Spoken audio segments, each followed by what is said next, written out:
नमस्कार दोस्तों, SGM education रे यूट्यूब चैनल पर आपका हार्दिक स्वागत है।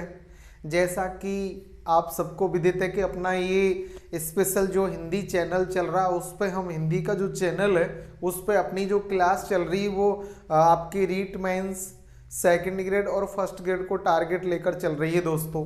तो अभी अपनी जो RPSC की सामान्य अपने लेक्चरर भर्ती परीक्षा है वो हो चुकी है। संस्कृत शिक्षा विभाग की अभी एग्जाम होना बाकी है दोस्तों, उसका शायद दिसंबर का समय दे रखा है। आप सभी लोगों ने, मुझे उम्मीद है कि बड़ी अच्छी तरह अपनी ये भर्ती परीक्षा कंप्लीट की होगी जो अभी अपना 15 तारीख को हुआ था। तो आइए हम उसी पर डिस्कस करते हैं। अब तक हमने अपना जो ये बैच चल रहा है उसमें व्याकरण कंप्लीट पढ़ लिया था और काव्य शास्त्र कंप्लीट पढ़ लिया दोस्तों। उसके बाद हमने हिंदी साहित्य का इतिहास और रचनाएं स्टार्ट की थी। तो साहित्य में आदिकाल हो गया था, भक्ति काल का अपना स्टार्ट किया था। तो आइए आज की कक्षा में हम जो अपना परीक्षा हुई है फर्स्ट ग्रेड हिंदी की उसके पेपर पर डिस्कस करते हैं, जिसमें आपके 5 क्वेश्चन तो दोस्तों पहला जो जीके का पेपर है उससे आए हुए हैं और आगामी और कुछ व्याकरण के क्वेश्चन हैं अपने सब्जेक्ट के पेपर से, उन पर हम डिस्कस करते हैं। तो एक एक प्रश्न को देखते हैं और आगामी, और यहाँ हम लगभग 20 प्रश्नों पर चर्चा करेंगे। आगामी कक्षा में फिर आगे के प्रश्नों पर, फिर आगे ऐसे कंप्लीट अपने हिंदी के पेपर को हम डिस्कस करेंगे, पढ़ेंगे।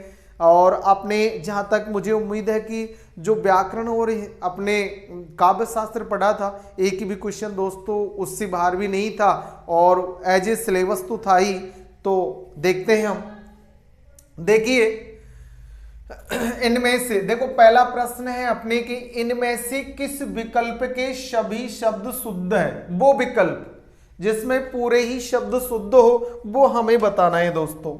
तो यहाँ सीमांत और श्रीमती ये दोनों में ही बड़ी मात्रा होना अनिवार्य था, लेकिन यहाँ छोटी है तो ये दोस्तों अशुद्ध हो जाएगा।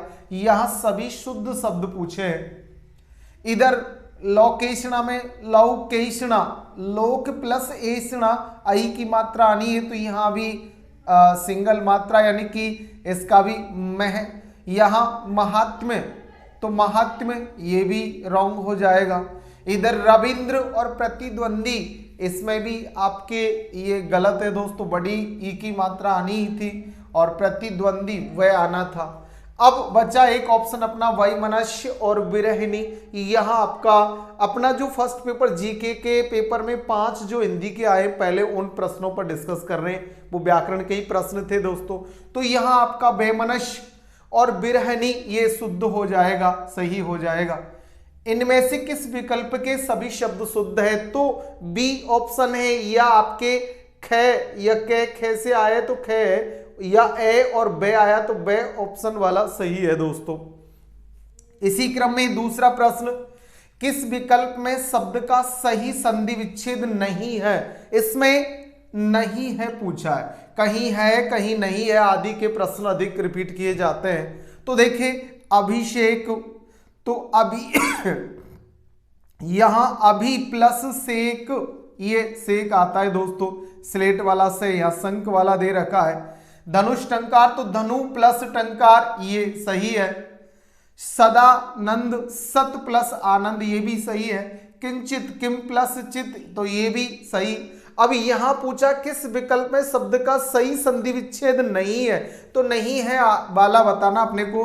तो ये अभिषेक का अभि प्लस सेक ये होना है, जबकि यहां शंख के साथ दे रखा है तो ये अशुद्ध होगा और ये ऑप्शन शुद्ध होगा यानी कि ए। अब यहां दूसरे प्रश्न में किस विकल्प में शब्द का सही संधि विच्छेद नहीं है पूछा है। बाकी ये तीनों सही है, ये गलत है तो ये इसका उत्तर हो जाएगा दोस्तों। इसी क्रम में तीसरा प्रश्न, किस विकल्प में परस्पर विलोम शब्द नहीं है। यानी कि यहां प्रत्येक ऑप्शन में आपके एक विलोम दे रखा है, तो इसमें कौन सा सही नहीं है, शब्द नहीं है, विलोम शब्द नहीं है, वो बताना है। तो उद्धत, उद्धत का उग्र, जबकि उद्धत का विनम्र होना चाहिए या सौम्य होना चाहिए, जबकि यहां क्या दे रखा है दोस्तों, उग्र यानी कि समान है। तो किस विकल्प में परस्पर विलोम शब्द नहीं है पूछा है, तो पहला ही ऑप्शन यहां इसका सही हो जाएगा। आगे का देखें तो अग्र का पश्य ये भी सही है, अतिथि का आतिथ्य ये भी विलोम शब्द सही है, और आह्लाद का विषाद तो ये भी सही है। बाकी ऑप्शन में ये उद्धत का उग्र ये गलत है, और यहां नहीं पूछने की वजह से अपना तीसरे का ऑप्शन भी उद्धत सही हो जाएगा दोस्तों।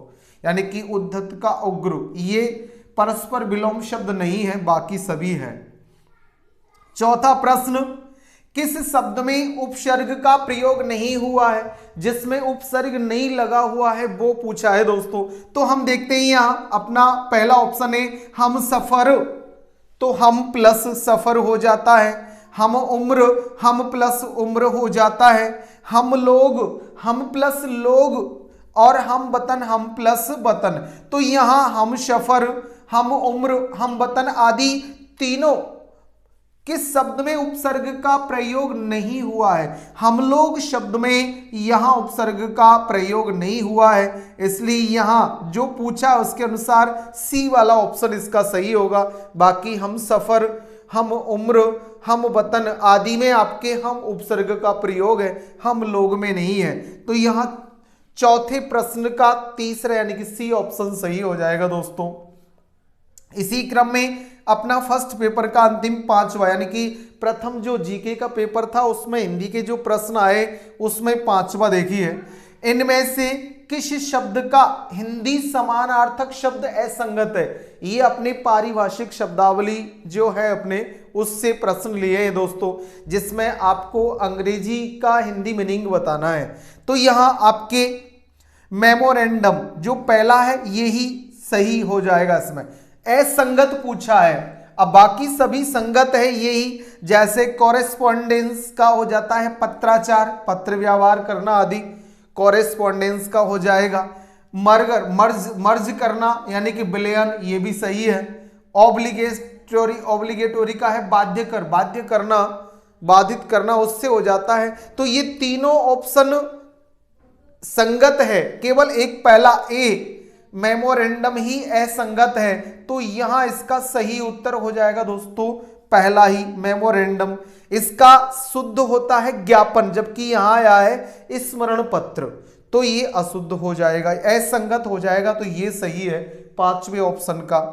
इसी क्रम में छठा प्रश्न, अनेकार्थी अज का अर्थ नहीं होता है। अनेकार्थी शब्द है अज। अब अज का इसमें से अपने को छांटना है कि कौन सा नहीं है। तो अज का देखिए, अज का विष्णु भी होता है, अज यानी विष्णु भी हो जाएगा। अज का शिव भी हो जाता है, और अज का मेंढा या हम यो कह सकते हैं मेष राशि ये भी हो जाता है। तो विष्णु, शिव और मेष राशि यानी मेंढा ये तीनों ही अज के अनेकार्थी है। अब यहां नहीं होता है पूछा है, तो ये हो जाएगा दोस्तों घोड़ा। घोड़ा अज का अनेकार्थी नहीं होता है। इसी क्रम में अगला सातवां प्रश्न, किस विकल्प में असंगत विलोम है? यहां असंगत विलोम पूछा है। तो देखिए इसमें शुकर का दुष्कर, सुकर यानी सरलता से, दुष्कर कठिनता से, ये भी सही होगा। दूसरा ग्रस्त का मुक्त ये भी सही है। यथार्थ का कल्पित ये भी सही है। तो अमर का मरण आदि होना चाहिए, लेकिन अमर का अजर यानी कि ये दे रखा है, तो ये ऑप्शन इसका सही हो जाएगा। असंगत विलोम यही है, बाकी सभी विलोम संगत है यानी कि सही है। ऑप्शन इसका यानी कि सातवें प्रश्न का डी ऑप्शन या द ऑप्शन सही होगा दोस्तों। इसी क्रम में अपना आठवां प्रश्न देखिए, किस विकल्प के सभी शब्द स्वर संधि के हैं? ऐसे जिसमें सारे ही शब्द स्वर संधि के हो वो हमें इसमें से छांटना है। तो देखिए यहां तदर्थ, इसमें तत् प्लस अर्थ, तो ये व्यंजन संधि का शब्द आ गया, तो यहां भी ये रॉन्ग हो जाएगा। यहां उत्तम प्लस अंग, विद्या प्लस अर्थी, देवी प्लस इच्छा, तो इसमें तीनों ही दोस्तों स्वर संधि के ही है, तो यहां बी ऑप्शन इसका सही हो जाएगा। बाकी अतः एव ये आपके विसर्ग संधि का शब्द हो गया। यहां विषम बी प्लस सम ये आपके व्यंजन संधि का शब्द आ गया। इस प्रकार अन्य ऑप्शनों में आपके स्वर संधि के शब्द नहीं है, उनमें व्यंजन विसर्ग संधि भी जुड़ी हुई है। केवल बी ऑप्शन में आपके पूरे ही शब्द स्वर संधि के हैं, इसलिए 8वें प्रश्न का बी ऑप्शन सही होगा या ब ऑप्शन सही होगा दोस्तों। इसी क्रम में प्रश्न 9 देखिए, नी प्रत्यय रहित वाला शब्द विकल्प है, यानी कि यहां नी से जुड़े हुए प्रत्यय पूछे गए हैं कि कौन सा विकल्प इससे रहित है, यानी जिसमें नी प्रत्यय नहीं जुड़ा है वो बताना है अपने को दोस्तों। देखिए यहां चटनी का चाट प्लस नी से चटनी हो जाएगा। इसी प्रकार आपके ओढ़नी, ओढ़ प्लस नी से ओढ़नी, सूंघनी से सूंघ प्लस नी से सूंघनी। अब यहां नाना प्लस बड़ी ई से नानी होता है, जबकि यहां ना प्लस नी दे रखा है, तो ये नी प्रत्यय से रहित है दोस्तों। नी प्रत्यय से रहित ऑप्शन हो जाएगा 90 का डी, यानी कि यहां 90 प्रश्न में डी ऑप्शन इसका सही होगा, जो कि नी प्रत्यय से रहित है। इसी क्रम में 10वां प्रश्न, यह शब्द अनेकार्थी, इनमें से कौन सा शब्द अनेकार्थी यानी जिसके अनेक अर्थ निकलते हो, तो यहां इसमें देखिए दोस्तों पहला ही ऑप्शन अनेकार्थी हो जाएगा। अनेकार्थी है कर, कर का हाथ भी हो जाता है, टैक्स भी हो जाता है, कर का सूंड भी हो जाता है, तो ये अनेकार्थी। बाकी भ्रमर है, प्रतिश्रुति है, दैनंदिनी है, आदि अशुद्ध है। इसका यानी कि 10वें प्रश्न का ए ऑप्शन सही होगा, कर। ये आपके अनेकार्थी शब्द है दोस्तों। इसी क्रम में अपना 11वां प्रश्न देखिए।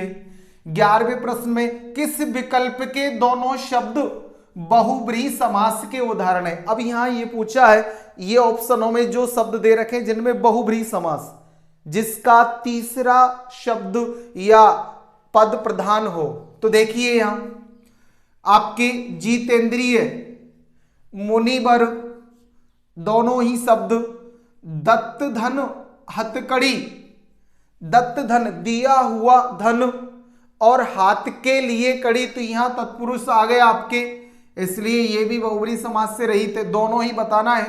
विमल, बी प्लस मल या आ प्लस जन्म, ये अव्ययीभाव समास के हो गए, तो ये भी अशुद्ध, इसमें सही नहीं होगा। निर्जन, वही निर उपसर्ग आ गया। पंच प्लस आनंद, ये आपके यहाँ निर्रहित भाव प्रकट होने से, इसमें भी उपसर्ग लगने से अव्ययी भाव हो जाएगा। जबकि यहां पूछा है बहुब्रीहि समास के जिस विकल्प में, तो आपका जितेंद्रिय, जीत लिया है जिसने इंद्रियों को, अर्थात जितेंद्रिय। मुनिवर, मुनियों में बर यानी श्रेष्ठ है जो मुनिवर, तो इस प्रकार आपके यहां जितेंद्रिय और मुनिवर दोनों शब्द, यानी कि पहला ही ऑप्शन 11वें प्रश्न का सही होगा जिसमें बहुब्रीहि समास होगा दोस्तों। बहुब्रीहि समास वहां होता है जिसका तीसरा पद प्रधान हो। अब 12वां प्रश्न देखिए, किस विकल्प के सभी शब्दों में उपसर्ग का प्रयोग हुआ है। हमें दोस्तों यहां देखना है वो शब्द जिनमें सभी में उपसर्ग जुड़ा हुआ है। बाकी 3 विकल्प या 3 ऑप्शन ऐसे जिनमें आपके उपसर्ग नहीं जुड़े हुए हैं, तो देखिए किस विकल्प के सभी शब्दों में उपसर्ग का प्रयोग हुआ है, तो सुकर्म, सु प्लस कर्म, संकल्प, सम प्लस कल्प, क्षमा क्षम, तो यहां ये भी रॉन्ग हो जाएगा क्योंकि यहां इसमें उपसर्ग नहीं जुड़ रहा है दोस्तों। इसी प्रकार अवतरण, दुर्जन, तो यहां आपके टालम टोल, इसमें भी आपके अवतरण है या टालम टोल है, उसमें कोई उपसर्ग नहीं जुड़ रहा है। इधर इसमें व्याकुल, विदुर और विवाद, बी प्लस आकुल, बी प्लस वाद, लेकिन यहां विदुर में कोई उपसर्ग नहीं है इसलिए यह भी अशुद्ध होगा।